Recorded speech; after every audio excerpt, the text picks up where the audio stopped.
You may be wondering what this is. For today's recipe, I brought out my molcajete. Actually, my pig-shaped molcajete. I don't know, sometimes I feel like it looks like a dog. What do you think? Let me know down in the comment area. Okay, welcome to my kitchen. My name is Rosanna, and today I will be showing you how to make a very simple, easy, and authentic homemade Mexican salsa. This is a family favorite. It has always been present in our table, and I'm so excited that I get to share part of my roots and my culture today. All right, so let's get started. Let's get the salsa going. Okay, so I will be showing you how to make two types of salsas. It's actually more of a different technique for these, but they're both incredible. So the first one we're going to be cooking our tomatoes in hot boiling water. I'm just gonna add 2. As you can tell, my tomatoes are kind of large, so if you have smaller tomatoes, just add another one. And my husband got me these beautiful jalapeños. Growing up, my mom used to tell me that this meant that your jalapeno was hot. If you want less heat, you may want to find jalapenos that don't have all these little veins in here, but I love heat, so this is perfect for me. Now I'm just gonna go ahead and add 1. To your water, you don't have to add anything else. Just let everything cook well. Okay, so for your second salsa, I'm gonna be using a comal. We use this to heat our tortillas. If you don't have a comal, make sure you grab something that you're not attached to, because it is going to get a little bit of stains, some of that char in there. It can get really hard to take off. So you can actually use a pan if you don't necessarily have a comal, but just make sure it's not something you're attached to. So we're just going to add 3 tomatoes, a jalapeno, because my jalapenos look very, very hot, 1/4 of a red onion, and also I'm gonna add 4 garlic cloves. Now watch your garlic cloves, they brown really, really fast.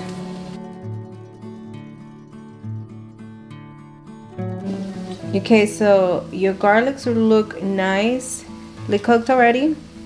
So here's how they're gonna look. Just take them out. These cook really fast. See this one? Maybe a little bit longer. We're gonna take our garlic out finally. Just let everything else keep cooking and just keep turning it around as it needs it.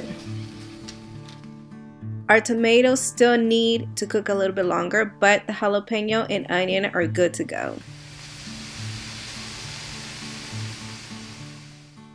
These look soft and ready to turn into salsa. Okay, so back to our pan. These are also perfect. They are soft and the skin of the tomatoes is starting to peel itself. So let's remove from the water. Also, I would like to invite you to subscribe, like, and share videos, and don't forget to click the notification bell so you're notified every time there's a brand new recipe.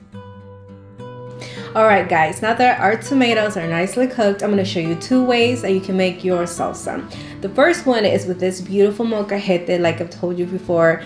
This is just very authentic to our culture. This is where we make our salsas.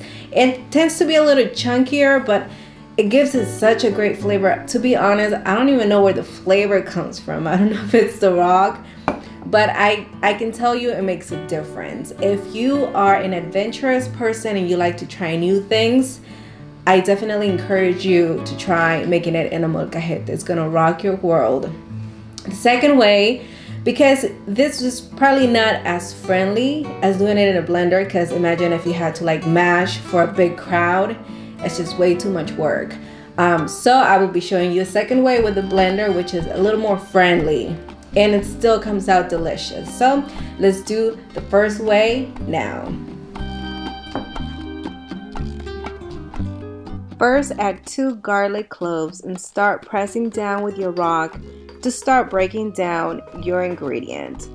By the way, when mashing my garlic, I get this very similar smell to roasted garlic. It's wonderful. Once it is well mashed, move on to your jalapeno. If the stem gives you a little bit of a hard time and it doesn't want to come out easily, you can just simply remove it with a knife. When pressing onto your jalapeno, make sure that you do gently to prevent any juices from squirting out abruptly. And you can also add your salt at this point. This recipe brings so many memories. I still remember my mother making fresh tortillas on a chimney made from clay. Our fire was fueled by hand-picked mountain wood. She would take a tortilla and turn it into a taco shape, add some queso fresco, and top it off with salsa. It was and still is the best. Add your tomatoes one at a time and press down as well. You can remove some of the char if you want, but the more you leave, the smokier your salsa will taste. Don't worry, it's not an overpowering taste. Keep pressing gently but firmly. You still want to get through your tomato with enough force to break it up and get everything incorporated.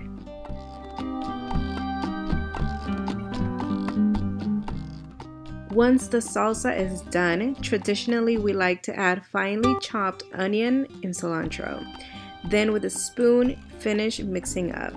If you don't like the idea of raw onion in your salsa, you can just leave it out. Lastly, taste to make sure that it has enough salt and serve as you please. Our second method includes a blender. Add the 2 tomatoes, 1 jalapeno, 2 garlic cloves, the cooked onion, salt to taste. So you're gonna need to remove the skin from your tomatoes, which should be pretty easy. You may have some tomato juice left. Go ahead and add, just make sure you don't add too much liquid or it could make your salsa runny. Then cover and blend. There are a ton of ways to make salsa. Just think of all the different chilies you can use, and every single one of them varies in flavor. Also, if you want to check your salsa, then don't let your blender run too long. In this case, we will go for a smoother one. Growing up, the kitchen has become a place where I bond with my sister and mother. We laugh, sing, and play jokes on each other. My mom's authentic recipes are the ones I cherish the most because they have unforgettable memories I treasure. And let's face it, her recipes are undeniably delicious. My love for food definitely started at home. We love salsa so much, we would probably choose salsa over salt, but thank God we have access to both. So here you have 2 salsas, same ingredients, just a different technique. They're both amazing and crowd pleasers. You can use them for countless dishes, to top your tacos, dip your tortilla chips. The possibilities are endless. Now, if you would like to see more Mexican recipes, comment down below in the comment area. And give us a thumbs up if you like this video, and also don't forget to share with friends and family. Make sure to follow us on Facebook and Instagram as well. Thank you so much for watching, and I hope you have a wonderful rest of your day.